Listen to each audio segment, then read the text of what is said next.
newspaper.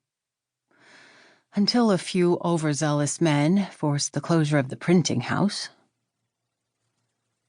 A bead of sweat broke out along Elizabeth's brow. James had noticed, and he wasn't going to let Alexander's sarcasm pass unchallenged.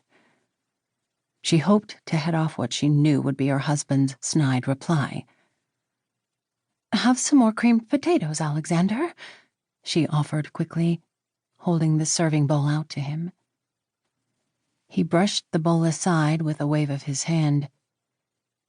"If my memory serves me correctly, James, I believe it was the mayor and the city councilman who first took matters into their own hands by terminating the printing of the Mormon's rival paper, the Expositor."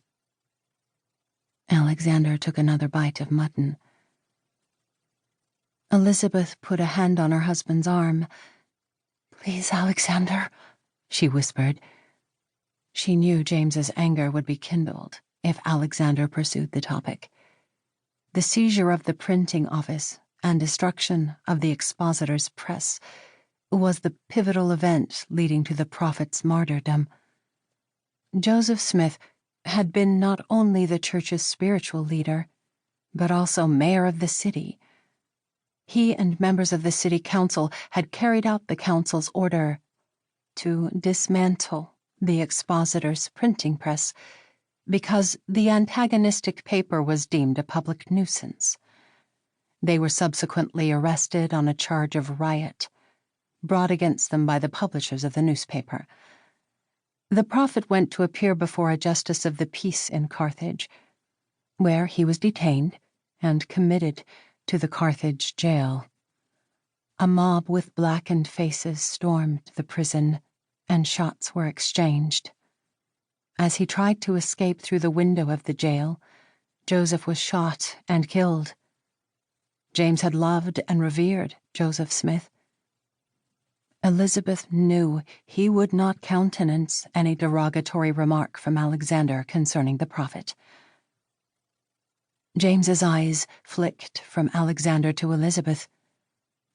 "It's all right, Elizabeth.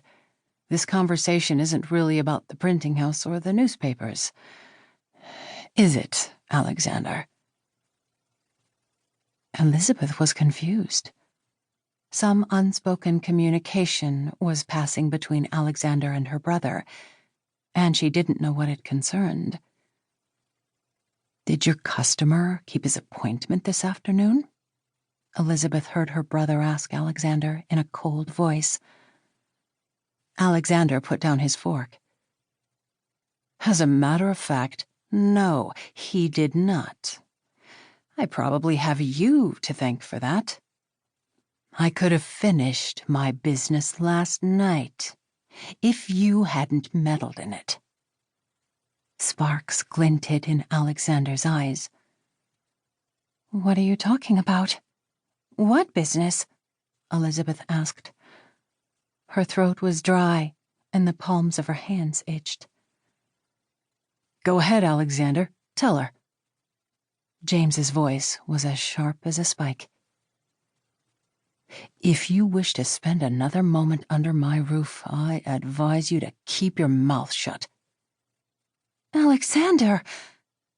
Elizabeth was shocked by his words and appalled by his behavior toward her brother. Her body began to tremble with emotion. James glared at his brother-in-law for an instant, then he slowly pushed himself away from the table and stood up. "Where are you going, James? Sit down and eat your supper," Elizabeth cried. "I believe I need a breath of fresh air," James answered without expression. He set his napkin on the table, turned, and walked out of the room. Elizabeth heard the front door close behind him. In anger, she turned to confront her husband. "I'm stunned by what I just heard you say. How could you speak to my brother in that manner, ordering him from the house? I'm ashamed and embarrassed." Alexander's fist slammed down on the table. "Silence. I'm not in the mood for your whimpering. Your brother had it